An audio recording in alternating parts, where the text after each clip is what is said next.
So you're fighting big people. Fine. I was not fighting big people. Yes. I was telling the president, I'm elected. I'm not going to take instructions from your personal assistant. And I'm not going to allow him to push corruption in my office. If you want him to practice corruption in your office, you can go ahead. But you just said he was collecting money for people to meet with you. I learned the few people he had asked me to see. Later on, I heard noise in town that people are going to see the deputy president. Farouk has collected money on his behalf and he's not doing anything for us. That is when I got alarmed.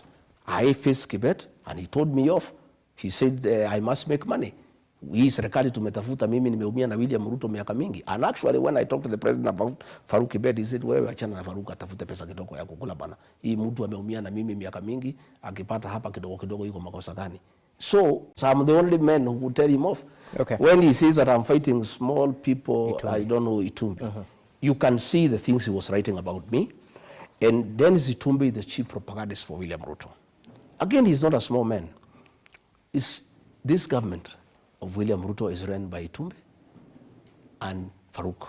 This Itumbi, all these statements you see ministers issuing, like the one DCI has issued about the violence yesterday in Mweki. It's Dennis who crafts them. He crafts the messages, and you can see even that is language.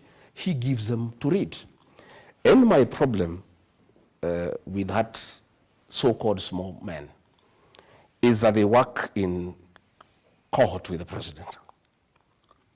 And he hangs around State House. And if you have a discussion with the president and he doesn't like the way it is going, he sends him a text, and Dennis walks into the president's office and says, Mr. President, you are late for the next meeting. And the president brings the meeting to a closure. I had not realized that until I studied, I saw there is a pattern. And any time I had many issues with the president that were not pleasant, I would face him and say, this is not right, this is not good, and I would win the argument, and he doesn't like it, and he would like to bring a meeting to a closure. Somehow, Dennis walks in, and I saw a pattern.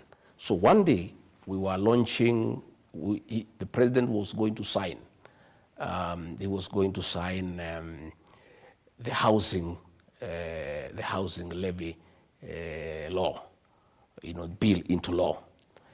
And I was with the president in his office, the two of us, and I had a very hot conversation with him.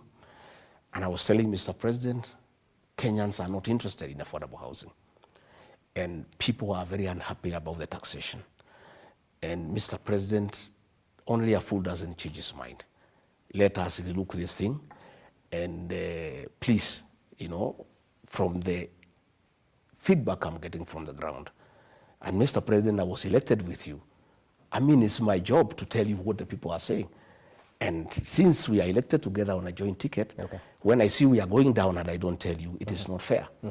Then when we were just continuing, I think he took a phone, Itumbi comes.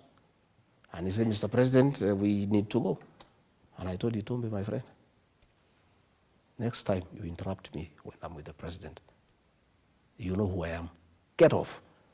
I am the deputy president. I was elected with the president here. Who are you to come and interrupt our discussion? Do you know what we are discussing? The president just looked and said, I think we go. Okay? So that is how I raised that issue. And I told him, Mr. President, how do you get these people to come and interrupt a meeting with your deputy all the time? So that those are the issues we were saying. Well noted. I was fighting with small people. Just to take you back briefly, because we're stuck of time, how much did you fund President William Ruto's campaigns? No, I will not go into that. It's not necessary.